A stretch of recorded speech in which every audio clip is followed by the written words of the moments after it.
Halo sahabat super, hari ini kami bersama beberapa rekan-rekan ini membahas tentang sekelumit tentang studi, kemudian beasiswa. Nah, jadi tempat yang kami eee, pakai hari ini di Praja Kopi.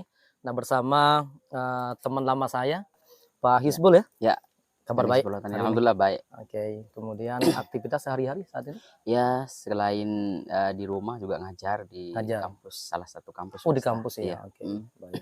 Kemudian kalau apa ya, selama apa ya, selama beraktivitas di sekolah, kira-kira apa yang paling apa ya, menarik itu kalau berbicara tentang proses belajar misalkan di sekolah, di kampus?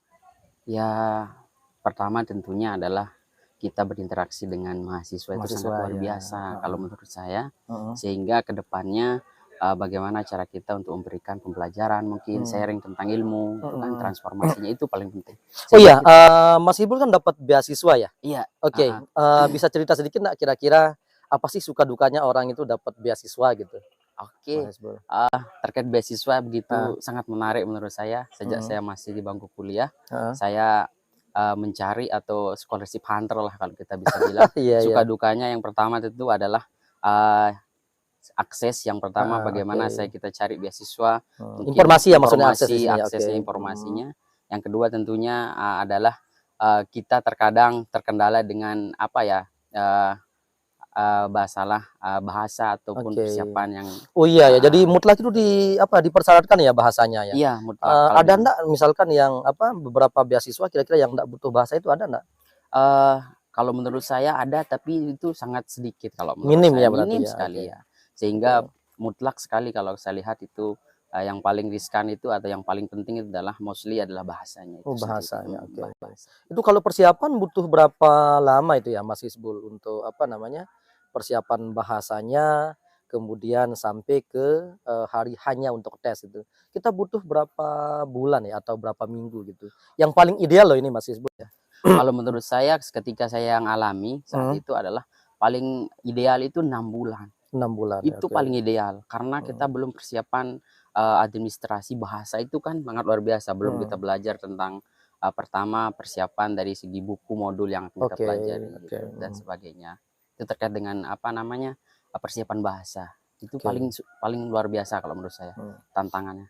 Kalau yang paling efektif misalkan, medium tempat Mas Ibul belajar ini dari mana nih? Apakah mungkin dari, sharing bersama teman, atau mungkin browsing lewat apa namanya, internet, atau mungkin ada referensi lain yang kira-kira Mas Ibul itu apa namanya, anggap itu paling cocok dengan Mas Ibul itu lewat media apa gitu? Kalau saya pribadi biasanya, melalui partner teman, nanti kita Oke, diskusi, itu paling efektif menurut yang paling saya. efektif ya? Iya, gitu. Jadi kita bisa interaksi ketika kita tidak tahu tentang, subjek ini misalkan Oke seperti itu. Itu menurut saya paling efektif. oke. Kalau kita bisa dibaca dari buku terkadang kita itu, bosen, Bosen terkadang ya? gitu ya, Kadang ya? heeh, sehingga kalau menurut saya nanti kita ada interaksi sama teman Mhm, belajar entah tentang grammar, entah tentang reading dan oke, sebagainya. Nah, mhm. seperti itu. Pernah nggak mengalami misalkan suatu masa, suatu momen yang membuat Mas Ibul itu frustasi gitu karena misalkan, skor nggak meningkat-ningkat nih, padahal waktu yang diinvestasikan banyak. Nah kemudian untuk mengeksekusi itu kok apa namanya, sulit ya. Ada nggak momen-momen seperti itu? Atau mungkin momennya lancar-lancar saja gitu?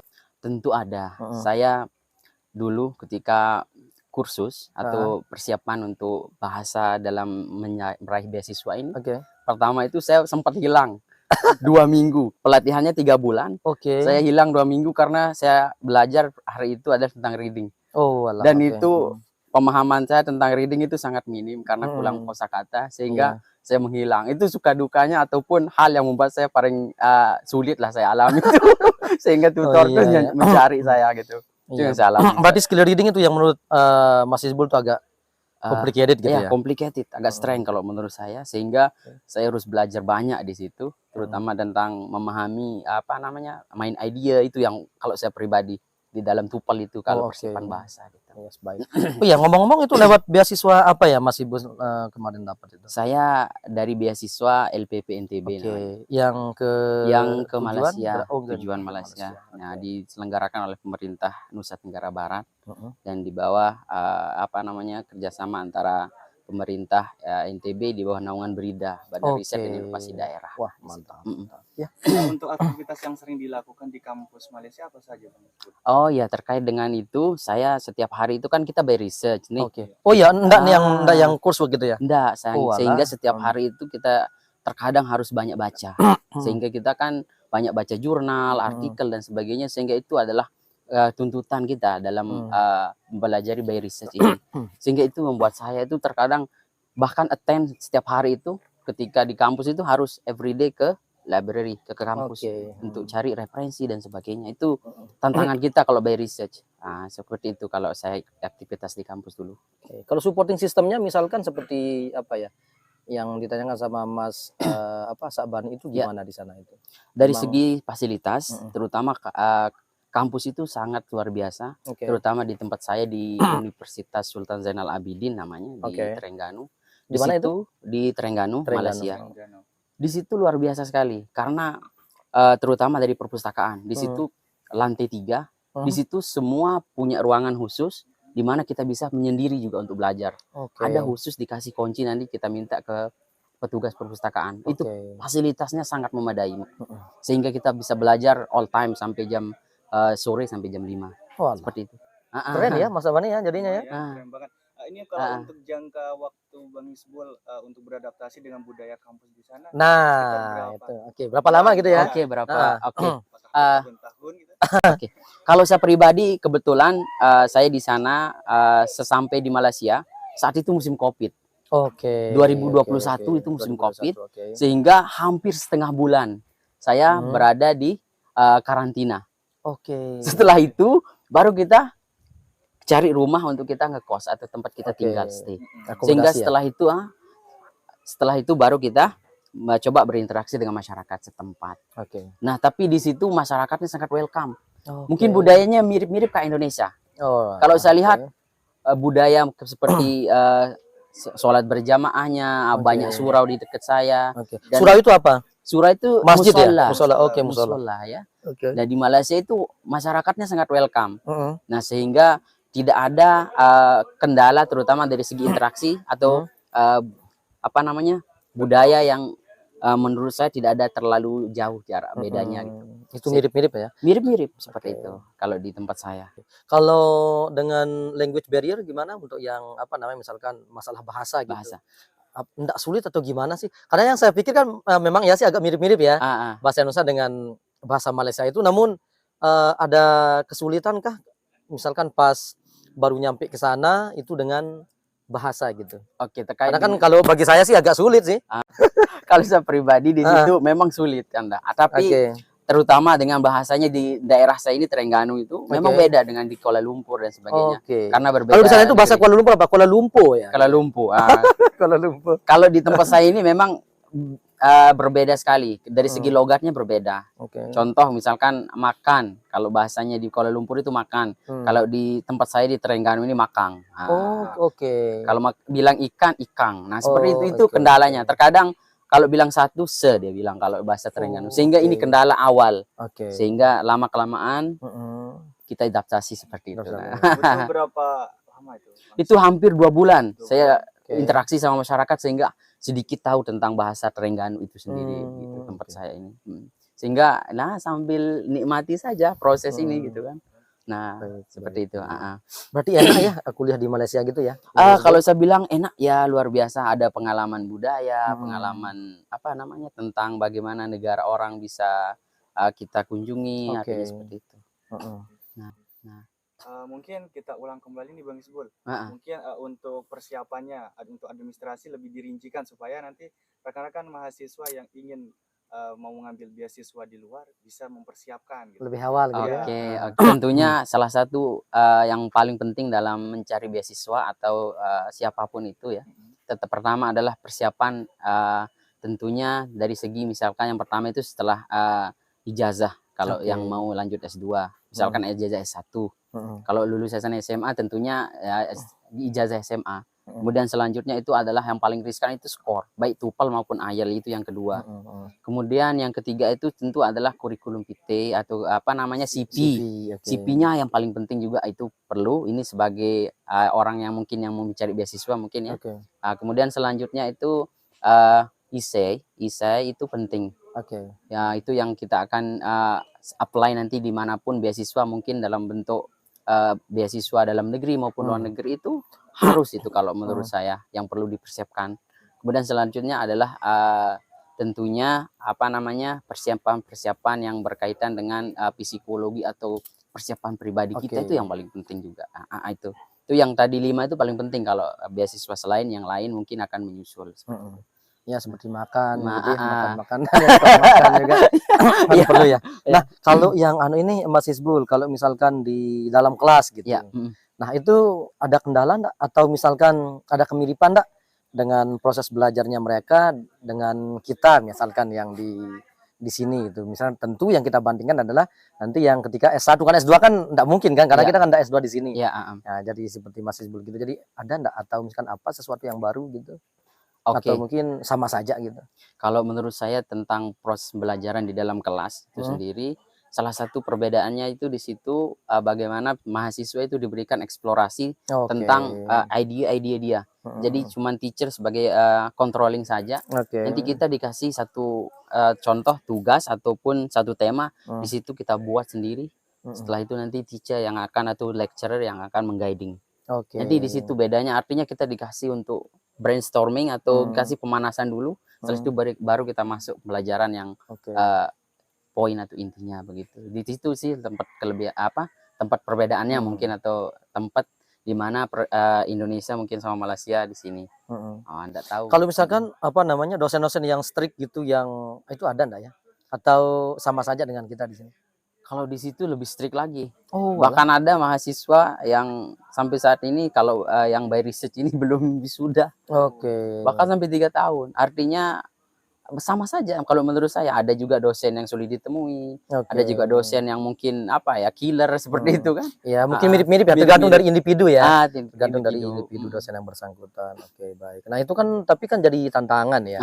Tantangan. Jadi ya challenge tersendiri.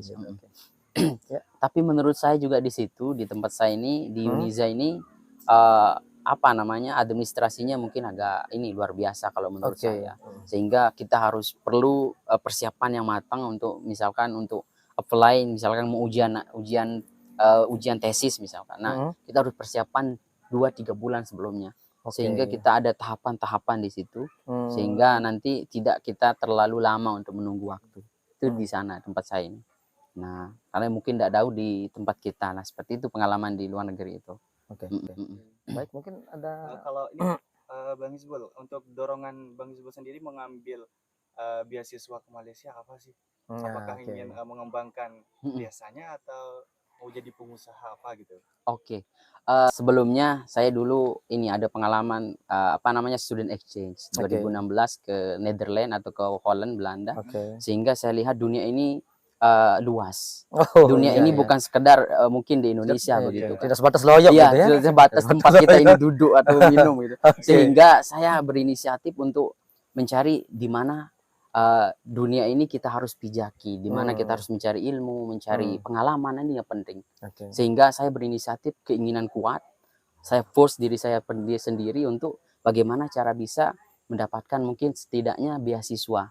Sehingga dalam pribadi saya itu saya harus bisa dan mampu gitu kan. Nah, jadi itu motivasi awal. Dan saya juga kalau dilihat kendala kalau kita bisa jujur ya finansial seperti itu. Nah ini yang menurut saya sehingga saya termotivasi. Ini yang membuat saya itu menjadi semangat untuk mencari beasiswa itu sendiri. Menarik ya. Jadi ternyata memang kuliah di luar negeri itu ya memang ada banyak hal yang dirasakan dan dipelajari. Nah, satu nih Mas Hizbul.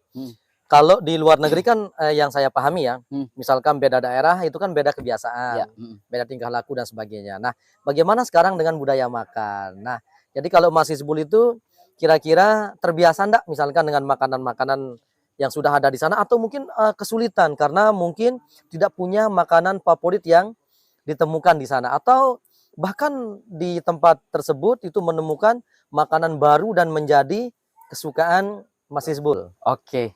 Nah ini menarik ya, karena Ya, begini, makanan ya. saya sampai di Malaysia itu kita sama teman-teman langsung pergi ke kedai, ada tempat makan. Tempat makan di kedai. Jadi budaya yang saya temukan di situ, budaya masyarakat di Terengganu khususnya itu adalah budaya makan di kedai. Jarang orang yang makan di rumahnya atau istrinya yang memasak. Nah ini pengalaman saya, sehingga setiap pagi itu kita cuma membeli roti, namanya roti canai, di mana Malaysia ini dikenal dengan roti untuk sarapannya, roti canai. Sehingga tidak ada nasi biasanya pagi. Bahkan di sana itu kebanyakan roti canai, kemudian yang lain itu nanti biasa siang kalau nasi seperti itu. Sehingga yang membuat saya itu pertama itu makanannya kalau saya lihat ya memang agak aneh rasanya, karena itu makanan India. Roti canai itu. Itu makanan khas India. Jadi di orang sana dibuat menjadi makanan orang Malaysia selama kelamaan, sehingga di situ menjadi makanan khas Malaysia. Gitu. Makanan pokoknya apa Bang Isbul di sana? Makanan pokok, Nah, di sana roti atau apa? Kalau di sana tetap nasi, memang di Malaysia nasi, tetapi ada makanan yang membuat saya itu paling suka. Khususnya di daerah tempat saya tinggal di kuliah itu namanya kerupuk lekor. Kerupuk lekor itu dibuat dari ikan. Lekor. Kerupuk lekor itu dibuat dari ikan dan itu sebagai lauknya sangat enak. Dan di situ mahasiswa beli 2 ringgit saja sudah banyak sekali dapatnya. Itu makanan yang saya temukan paling enak. Yang lain mungkin di Indonesia biasa sajalah. Pakai sambal nggak nih Bang Isbul? Ya ada sausnya, pakai sambal khusus biasa. Yang namanya Lombok pasti harus ada sambal gitu. Sensasinya pedasnya gimana nih Bang Isbul? Di Malaysia itu orang tidak seperti kita mungkin di Lombok ya. Di Malaysia itu makanannya paling pedas itu kecap mungkin. Walah. Seperti itu ya. Tidak ada yang terlalu pedas sehingga dia bilang kalau kayak kita mungkin di sini mungkin itu paling pedas, bahkan dia mau nangis gitu. Di situ enggak bisa makanan pedas kalau di Malaysia.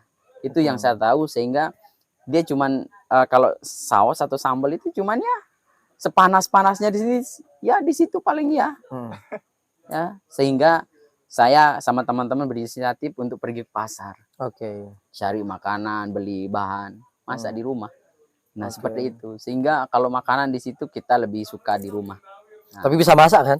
ya, kalau masak insya Allah lah. Kemudian kalau nih Mas Isbul, mahasiswa, interaksi antara mahasiswa. Kan kalau di sana kan mahasiswa internasional ya enggak? Mahasiswa internasional. Nah, itu bagaimana itu? Jadi ikatan antara mahasiswa negara satu dengan mahasiswa yang di negara lain itu bagaimana? Nah, kalau masalah mahasiswa internasional, di situ alhamdulillah dari beberapa negara ada. Nah, di situ kita buat namanya ISS. International Students Center. Di situ ISS itu sejenis perkumpulan mahasiswa yang ada di luar negeri dan kumpul di situ. Nah, kita buat persatuan. Kebetulan di situ kita aktif kemarin. Nah, ketuanya adalah Nurul Anwar. Dan di situ kita bisa memberikan menilai bahwa budaya-budaya kita ini ataupun hubungan kita dengan orang-orang internasional ini seperti Nigeria, Jordan, banyak di situ. Seperti kita saudara di situ. Nah, bahkan kita kalau bulan puasa kemarin kita saling kunjungi, kita coba makanan dia juga kasih kita makanan seperti itu. Sehingga terbangunlah bahwa disinilah kekeluargaan terbangun. Nah, sangat welcome lah intinya gitu. Nah, ya keren juga ya. Statement terakhir ya, Pak. Ini motivasi untuk para rekan-rekan mahasiswa gitu. Apa dari Bang Isbul supaya lebih gencar-gencarnya mencari yang namanya beasiswa ini, peluang yang cukup bagus banget ya, Bapak.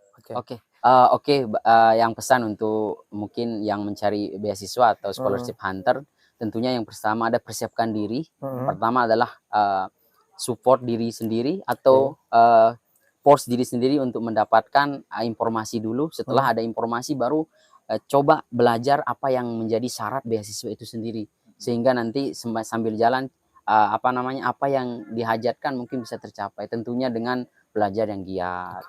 Mungkin support dari teman-teman yang sudah dapat beasiswa, kita coba mungkin bentuknya kontak, mungkin dalam bentuk interaksi, mungkin dalam bentuk sharing secara face to face. Itu penting kan untuk mendapat pengalaman dia. Nah, itu penting sehingga pribadi kita ini termotivasi lebih gitu. Nah. Oke, jadi satu mungkin kalau dari saya Mas Hizbul ya, Ya. sebelum menutup perbincangan ini. Jadi kalau terlintas misalkan di Mas Hizbul itu kalau mendengar beasiswa itu apa kira-kira 3 kata saja? Beasiswa itu yang 3 pertama kata saja, 3 kata. Oke. uang. Uang, Uang, Kemudian yang kedua itu adalah pengalaman. pengalaman, Yang ketiga adalah tentang ilmu. Yang ilmu. tiga Oke, ini. berarti uang, pengalaman, Ilmu. ilmu. Nah ini yang Nah, sekarang kalau berbicara tentang Malaysia, 3 hal deh. Saya minta itu 3 kata tentang Malaysia apa yang merepresentasikan. Kalau yang pertama Malaysia itu adalah budayanya apa namanya berjamaah. Berjamaah, oke. Yang kedua adalah Malaysia penuh dengan apa ya keunikan. Unik, oke. Yang ketiga itu banyak orang luar di sana. Oke, berarti berjamaah, unik, dan pendatang. Pendatang, Nah, Pak. gitu ya. Oke. Nah, jadi mungkin kita hanya itu ya, Iya, udah cukup ya. Mas Ya. Sabani ya. Oke. Ya, terima kasih Mas Hizbul, terima kasih para pendengar yang kebetulan menyaksikan channel Guru Dana di sore hari ini. Jadi saya Hasan Basri dan Muhammad ya. Sabani. Ali Sabani dan narasumber kita yang keren pada sore hari ini, Mas Hizbul. Terima kasih sudah Ya, datang di sama-sama. channel kami di Ya. Guru Dana. Ya, sampai ketemu di sesi berikutnya. Saya Hasan Basri, salam.